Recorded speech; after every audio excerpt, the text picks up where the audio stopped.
Hello everyone, welcome to Crack Exam. This channel is mainly created for the aspirants who are preparing for computer science exams, whether it is TGT, PGT DSSB, PGT HSSC, PGT KBS, UGC NET and NILIT etc. Today we are going to start with graph theory. This is one of the favorite topic of the examiner. Usually you find 3 to 4 questions in every exams of computer science. So let's start with graph theory. What is graph? A graph is a pictorial representation of a set of objects where some pairs of objects are connected by links.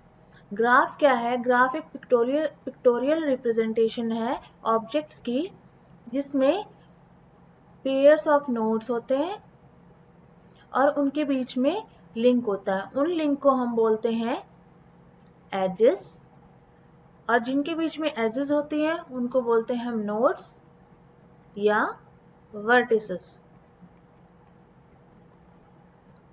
The interconnected objects are represented by points termed as vertices. This is vertices.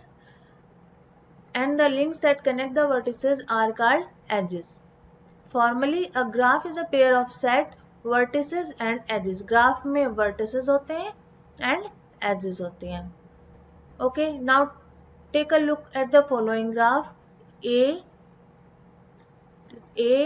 B, C, D, E. These are nodes or vertices and the edges between these nodes are known as edges and the link between these nodes are known as edges. Okay, BC, AC, BD, CD, DE. These are edges. Now next, applications of graph theory. Applications of graph theory includes electrical engineering. First is electrical engineering. The concept of graph theory is used extensively in designing circuit connection. हम graph theory को circuit connection में use करते हैं. कुछ examples और हम इसमें topologies में भी इसको यूज करते हैं. कुछ एग्जांपल्स हैं जैसे star topology, bus topology, star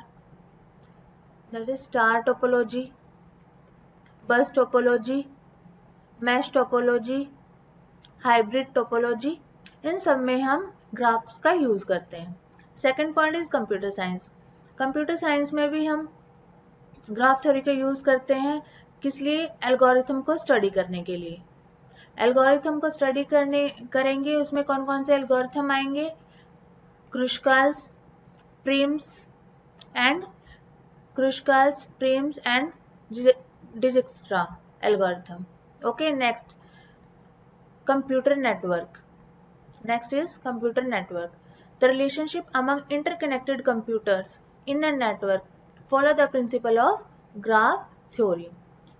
हम कंप्यूटर्स के बीच में रिलेशंस बताते हैं ग्राफ थ्योरी की मदद से. Next is science. Molecular structure and chemical structure of a substance हम बता सकते हैं ग्राफ की हेल्प से. नाउ नेक्स्ट, अब हम सबसे पहले कुछ बेसिक पॉइंट्स पढ़ते हैं. First is self loop. Self loop क्या है ग्राफ में? These are 4 nodes A, B, C and D. These are edges between these nodes. अगर हम B से स्टार्ट करके एक एज वापस B तक ही लेके आते हैं उसको हम बोलते हैं सेल्फ लूप. D से स्टार्ट करके D पे ही वापस ले आए, that is known as self loop. Okay, C से स्टार्ट करके C पे ही वापस आ जाएं, उसको हम कहेंगे self loop. Next point, multiple और parallel edges. Suppose this is graph A, B, C, D. अगर मैं B से स्टार्ट करके C पे एक और एज ले जाऊं तो इन दोनों के बीच में मोर देन वन एजेस होगी, एक ये एज हो गई और एक ये एज हो गई। तो ये क्या हो गई हमारे इन नोड्स के बीच में हमारी क्या हो गई, मल्टीपल एजेस और पैरेलल एजेस। ए से डी तक मैं एक और एज ले जाऊं, यहाँ पे भी क्या हो जाएंगे हमारी मल्टीपल एजेस और parallel edges. Next point, next अब हम आते हैं सिंपल ग्राफ पे। सिंपल ग्राफ वो ग्राफ है जिसमें ना तो कोई सेल्फ लूप होगा और ना ही कोई मल्टीपल एजेस होंगी। मल्टीपल एजेस को हम पैरेलल एजेस भी बोलते हैं।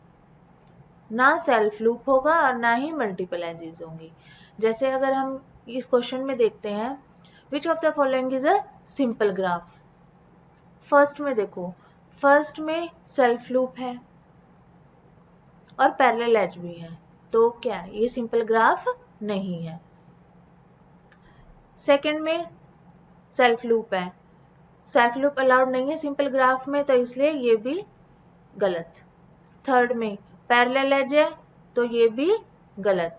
फोर्थ में ना कोई सेल्फ लूप है और ना ही कोई पैरेलल एज है, तो ये ठीक। ओके, तो इसका आंसर है fourth. Next, what is multigraph. मल्टीग्राफ वो ग्राफ होता है जिसमें सेल्फ लूप अलाउड नहीं होती, self loop not allowed but multiple edges are allowed, multiple और parallel edge, parallel edges are allowed. Okay, अब हम इस क्वेश्चन में देखते हैं, which of the following is a multigraph. First self loop है फर्स्ट में, तो ये गलत हो गया। सेकंड में भी सेल्फ लूप है, ये भी गलत हो गया। फोर्थ में सेल्फ लूप है, तो ये भी गलत हो गया। नाउ थर्ड में मल्टीपल एजेस हो गई, तो यहाँ पे मल्टीपल एजेस हैं, तो इसलिए क्या है मल्टीग्राफ है। ओके, तो इसका आंसर है 3। स्यूडोग्राफ क्या होता है। स्यूडोग्राफ कॉम्बिनेशन होता है both self loop and multiple edges का। तो इसमें क्या है, सेल्फ लूप अलाउड है और मल्टीपल एजेस भी अलाउड है। अब इस क्वेश्चन में देखो, which of the following is a pseudograph. First में सेल्फ लूप भी है, मल्टीपल एजेस भी हैं, ठीक है।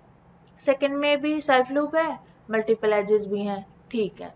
थर्ड में भी सेल्फ लूप है एंड मल्टीपल एजेस भी हैं, तो ठीक है। तो इसका आंसर आ जाएगा, ये सारे के सारे हमारे क्या होते हैं, स्यूडोग्राफ होते हैं।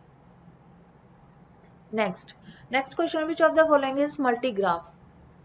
मल्टीग्राफ में क्या होता है, सेल्फ लूप अलाउड नहीं होती, self loop not allowed but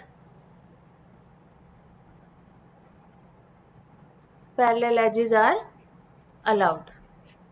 parallel edge है, पैरेलल एज है, लेकिन कोई सेल्फ लूप नहीं है, तो ये मल्टीपल ग्राफ है। यहाँ पे भी पैरेलल एज है, यहाँ पे भी पैरेलल एज है, सेल्फ लूप नहीं है, तो ये भी ठीक है। सी में भी पैरेलल एज है, सेल्फ लूप नहीं है, तो ये भी ठीक है। तो इसका आंसर आ जाएगा डी। नेक्स्ट, अब हमें इसमें डिफरेंस समझना है। बहुत ही सिंपल सा डिफरेंस है। सिंपल ग्राफ में सेल्फ लूप अलाउड नहीं है, ना ही मल्टीपल एजेस अलाउड है। मल्टीग्राफ में सेल्फ लूप अलाउड नहीं है, लेकिन मल्टीपल एजेस अलाउड है।